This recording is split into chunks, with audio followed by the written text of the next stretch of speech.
Loué soit Jésus-Christ, la parole de Dieu faite homme, pour que les hommes puissent connaître Dieu. Sa grâce et sa paix soient avec vous. Dieu ne pouvant se contredire, certains osent affirmer que les contradictions apparentes de la Bible sont la preuve que celle-ci aurait été falsifiée. À cela, il faut répondre 1. Que la même parole de Dieu est adressée à tous les hommes de tous les temps, en sorte que tous, si différents qu'ils soient, puissent entendre Dieu leur parler personnellement. Ce qui en soi est non seulement miraculeux, mais explique que ce qui fait sens pour l'un puisse ne pas faire sens pour un autre. 2.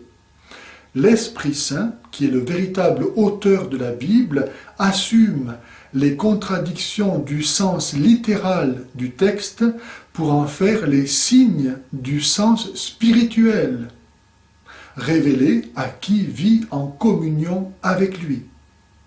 3.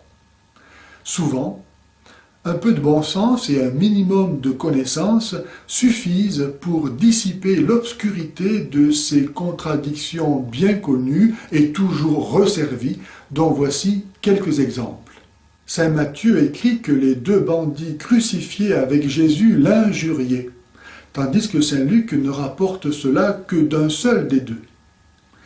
Les deux leçons s'harmonisent si l'on considère que les deux bandits ont commencé par blasphémer, scène que rapporte saint Matthieu, et que l'un des deux a pu finir par être touché de l'attitude de Jésus jusqu'à se convertir, et alors cesser d'injurier Jésus, scène que rapporte saint Luc.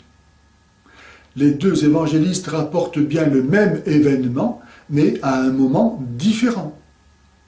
Saint Luc écrit que c'est après être descendu de la montagne et sur un plateau que Jésus a proclamé les béatitudes, tandis que saint Matthieu écrit que c'est après être monté sur la montagne. Alors est-ce sur la montagne ou sur un plateau que Jésus a proclamé les béatitudes? Là encore, aucune contradiction, si l'on accepte de comprendre avec saint Matthieu que Jésus est d'abord monté sur la montagne pour prier, et avec saint Luc que c'est en redescendant de cette montagne que Jésus s'est arrêté sur un plateau pour y proclamer les béatitudes. La généalogie de Jésus n'est pas la même dans l'évangile selon saint Matthieu et selon saint Luc. Chez saint Matthieu ne figurent ni le roi impie Ocosias, ni les rois tièdes Joas et Amazias, non plus que Joachim ayant méprisé les avertissements du prophète Jérémie. Ces rois étant fils, petit-fils et arrière-petit-fils de l'abominable Athalie, comment ne pas voir dans leur suppression de la liste des ascendants de Jésus l'accomplissement de la promesse faite par le Dieu riche en miséricorde et fidélité de punir le crime des pères jusqu'à la 3e et 4e génération? Est-ce que l'Esprit Saint n'est pas libre de nous enseigner aussi autre chose que la simple énumération des ascendants de Jésus? Saint Luc nous dit que Joseph était fils de Lévi, tandis que saint Matthieu nous dit qu'il était de Jacob.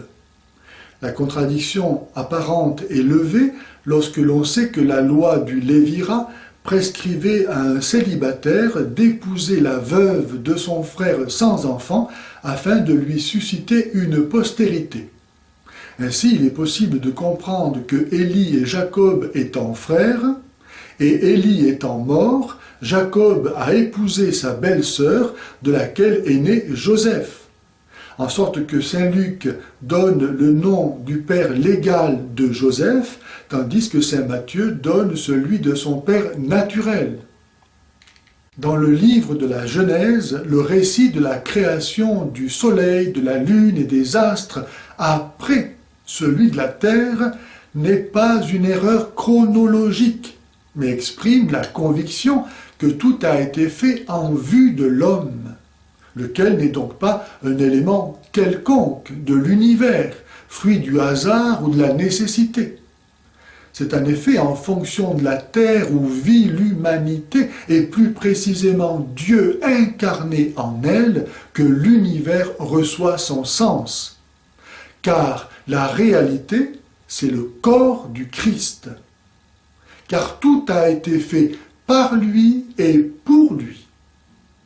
Que la terre soit donc le centre de l'univers est aussi vrai qu'est vrai le fait que c'est l'oxygène produit par les plantes de la terre et transformé par les rayons ultraviolets en ozone qui permet aux hommes de voir le ciel.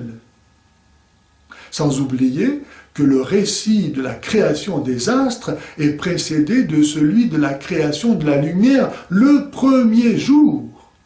Allez, une dernière.